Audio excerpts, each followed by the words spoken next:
président de la République devrait avoir lieu, en principe, ce dimanche 6 mars 2011. Si l'on devrait s'en tenir à la lettre de la Constitution en son article 47, qui dispose que le premier tour, je cite, le premier tour du scrutin de l'élection du président de la République a lieu 30 jours au moins et 40 jours au plus avant la date de l'expiration des pouvoirs du président en exercice. Le mandat du nouveau président de la République prend effet pour compter de la date d'expiration du mandat de son prédécesseur. Si le 6 avril, un nouveau président doit prêter serment, et s'il faut s'en tenir à cette lettre, on devrait en principe organiser le premier tour aujourd'hui. Proroger le délai de préparation du scrutin afin de permettre la réalisation des corrections à propos des nombreuses erreurs matérielles relevées. Telle était la solution à la crise constitutionnelle et institutionnelle qui pointait à l'horizon. Autrement, nous risquions de nous retrouver dans une impasse juridique que la Cour constitutionnelle, malgré sa bonne volonté, pourrait ne pas solutionner. La classe politique, dans son ensemble, a accepté de discuter sous la férule des présidents Zinsou et Nicéphore Soglo. Il y a donc consensus désormais autour du fait qu'il fallait faire quelque chose pour sauver la démocratie. Et voilà qu'une loi dérogatoire a été votée, déclarée conforme à la Constitution, puis promulguée. Une nouvelle date est alors retenue pour l'élection, le dimanche 13 mars prochain. Qu'est-ce qui peut être fait concrètement? Voilà les questions qui se posent. Qu'est-ce qui peut être fait concrètement pour mettre en application la loi dérogatoire qui vient d'être votée? Comment se fera la prise en compte des oubliés de la LEPI? Y aura-t-il les 3 étapes obligatoires, cartographie censitaire, recensement porte-à-porte, puis enregistrement, surtout pour les non recensés? Ou alors, quelle formule utiliser, puisqu'il y a plusieurs catégories d'oubliés? Le délai d'une semaine accordé sera-t-il suffisant pour revoir, compléter la liste? Ce qui nous intéresse surtout ce matin, au-delà de ces questions que nous aborderons aussi, est le suivant. Avec ce délai, quels sont les aspects de l'organisation matérielle non achevée qui pourraient être pris en compte et parachevés? Parlant justement des aspects d'organisation, la loi dit que c'est la Commission électorale nationale autonome qui est en charge de l'organisation matérielle du scrutin. Et pour en parler, nous recevons celui-là même qui, au sein du bureau de la Sénat 2011, est en charge de la gestion matérielle et logistique des élections, M. Garba Yaya.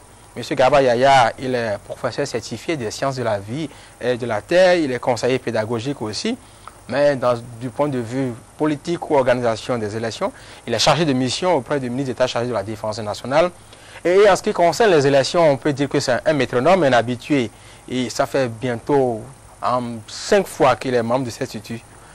Membre de la Sénat, 99 pour les législatives, président de la CED Borgou 2001 pour la présidentielle, président de la CED Borgou en 2002 pour les communales, président de la CED Borgou 2008 pour les communales, et membre de la Sénat 2011. Actuellement, il est intendant chargé du matériel et de la logistique. Vous comprenez donc, pour discuter des questions d'organisation matérielle, il était la personne la mieux indiquée pour nous en parler. Monsieur Garba Yaya, bonjour.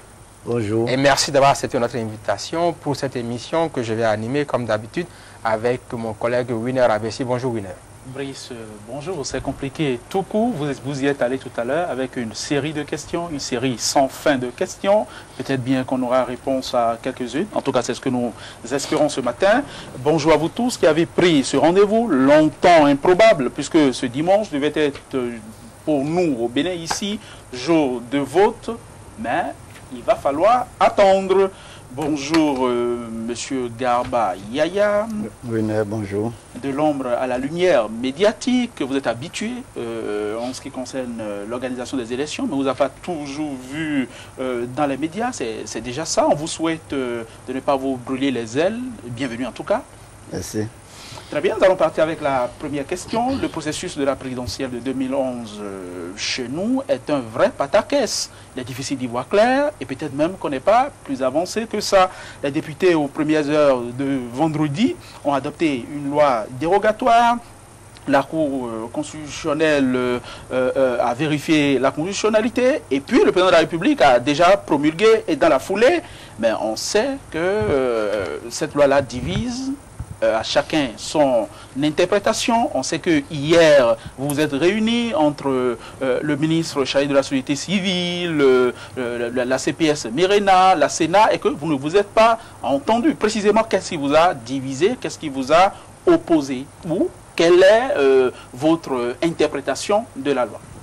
Oui, non, merci. Mais je voudrais dire que je n'ai pas été mandaté pour venir rendre compte des débats d'hier. Encore que ces débats se poursuivent et nous devons nous retrouver ce soir à 15 h pour finaliser cet après-midi.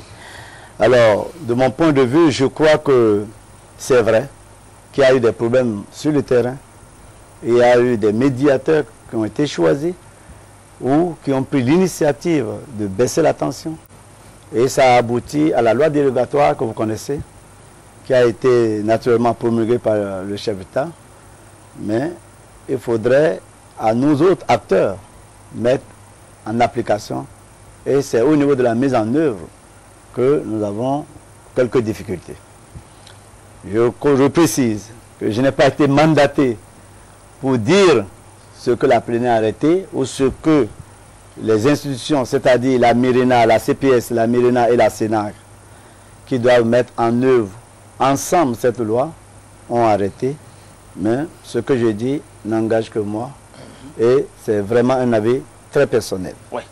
Que dit la loi dérogatoire? La loi dérogatoire, en son article 1er, dit que dans le cadre des élections de l'année 2011, que la Commission politique de supervision, la Mirena et la Sénat sont habilités à prendre toutes les mesures utiles visant à assurer et à faciliter à tous les citoyens en âge de voter l'exercice de leur droit constitutionnel de vote.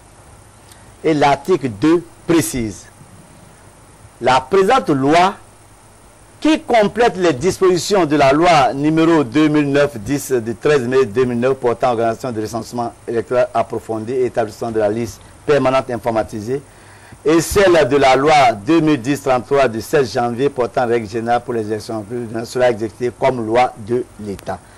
Ce qui suppose quoi? Ce qui suppose que dans la mise en œuvre, nous devons dire, admettre que cette loi-là ne déroge pas les lois que je viens de citer antérieurement, mais les complète en tout état de cause. Nous devons donc faire en sorte que dans la mise en œuvre, qu'on ne porte pas entorse aux lois précédentes.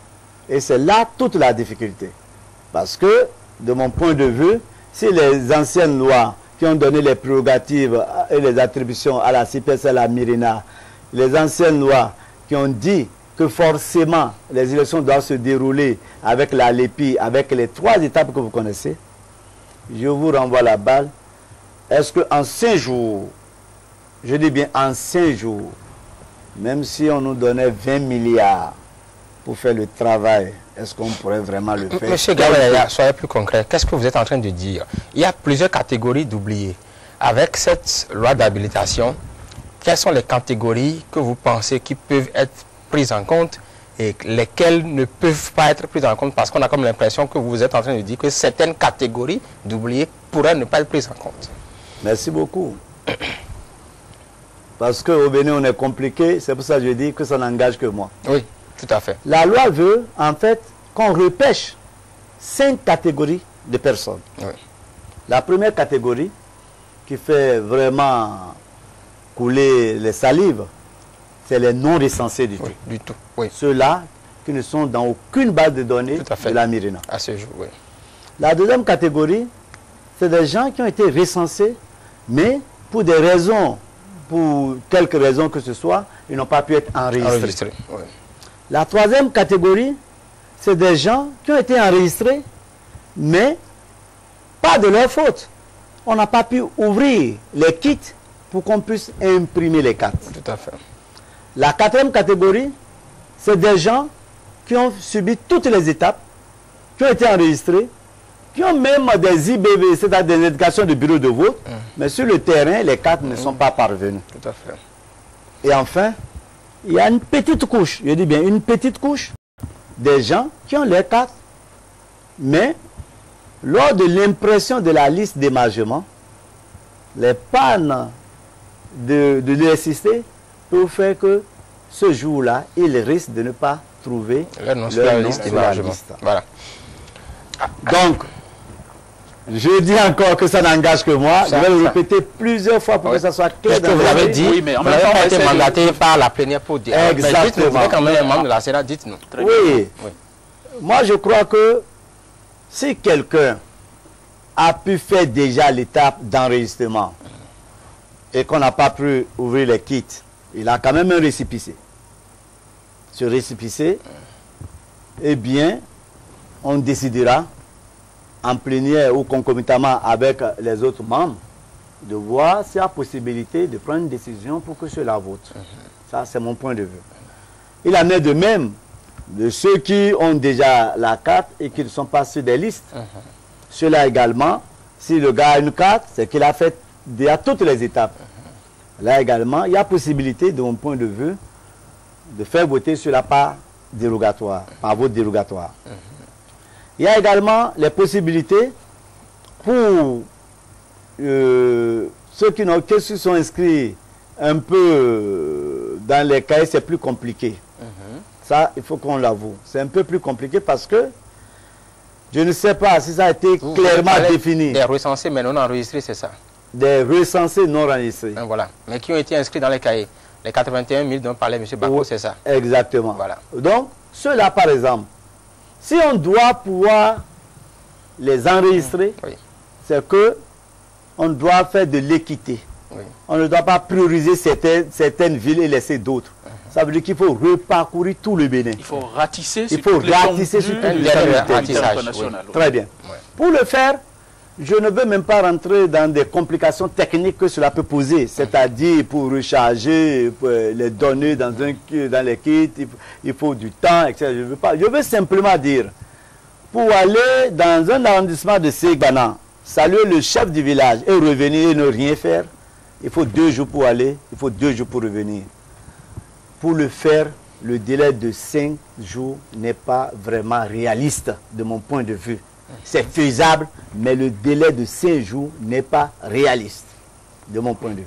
Oui, on a compris, c'est votre interprétation de la loi dérogatoire. Bien entendu, les autres qui ne pensent pas la même chose, ils auront l'occasion de s'exprimer, de proposer leur interprétation. Déjà que vous revoyez cet après-midi, mais à quoi est-ce que cela aurait servi? On le sent, cette loi-là, c'est vous qui l'interprétez, ça veut dire que l'interprétation est libre et loisible. Comment est-ce que cela peut se faire qu'à l'étape où on en est, on ne puisse pas choisir les solutions les plus simples, qu'on en soit encore là à tirer sur la ficelle, à tirer sur une loi, alors que visiblement le temps est visiblement parti. C'est compliqué aujourd'hui. Oui, vous avez raison, parce que en fait, lorsqu'on prend même la loi, le titre de la loi, on dit que c'est une loi qui porte habilitation spéciale. On aurait pu penser qu'avec ça, on aurait pu passer par des raccourcis. En principe. Des raccourcis. Par exemple, rassembler les gens au niveau d'un terrain, d'une ville,